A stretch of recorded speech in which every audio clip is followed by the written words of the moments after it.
bài cha đã prinh song ọt pú ọt cái lạnh pú ọt đã tê ôn cho đã bờ ọt ọt này đã snai ọt cho ọt hiền đã tê khạch heo mà trắng pú bẹp này ôn ធំក្លិនស្នេហ៍ដែរហើយហេវ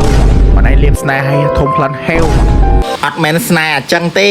អារបៀបស្នេហ៍ស្នូកតាក់ភ្ញៀវអញ្ចឹងណាពូអត់ដែរអូនពូអត់ដែរដាក់ទេតោះឥឡូវពូមកឆាបាយខាត់ណាសាច់គោបញ្ជាក់ពូឆាតាមរបៀបឆាបន្ពូណាពូឆាលក់រាល់ថ្ងៃគឺឆាអញ្ចឹងជាដំបូងពូបាយខ្ទះឲ្យក្តៅហើយដាក់ប្រេងចូលកលែងឆាជាមួយនឹងប្រេងឲ្យអាឡងតិចមកបន្ទាប់មកពូធ្វើការដួសប្រេងចេញវិញខ្លះទុកល្មមឆាបានហើយពូគោះពងមាន់ចូលមកគ្រាប់រួចច្របល់វាឲ្យសព្វដាក់សាច់គោចូលដាក់ខាត់ណាចូលឆាច្របល់តិចរួចពូដាក់បាយចូលហើយពូប្រើវែកអុកបាយថ្នម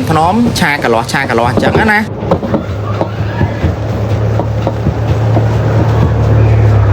បាទដល់វគ្គដាក់គ្រឿងផ្សំពូប្រើជាមួយនឹងទឹកស៊ីអ៊ីវបន្តិចម្សៅឆាពិសេសម៉ាក់អូនយីងមួយស្លាបព្រាបាយហើយនឹងខ្ទឹមបំពងរួចចាប់ផ្ដើមឆាកន្លោះ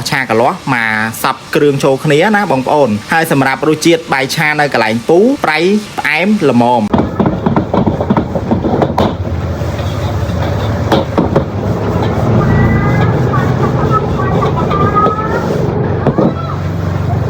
ហើយពូមានតែប៉ុណ្្នឹងឯណាសង្ឃឹមថាវីដេអូដែលបាទបងប្អូនបានមើលទៅនឹងហែវបាយឆាហើយកុំភ្លេចតូបបាយម៉ាក់អូនយីងអរគុណច្រើនអរគុណ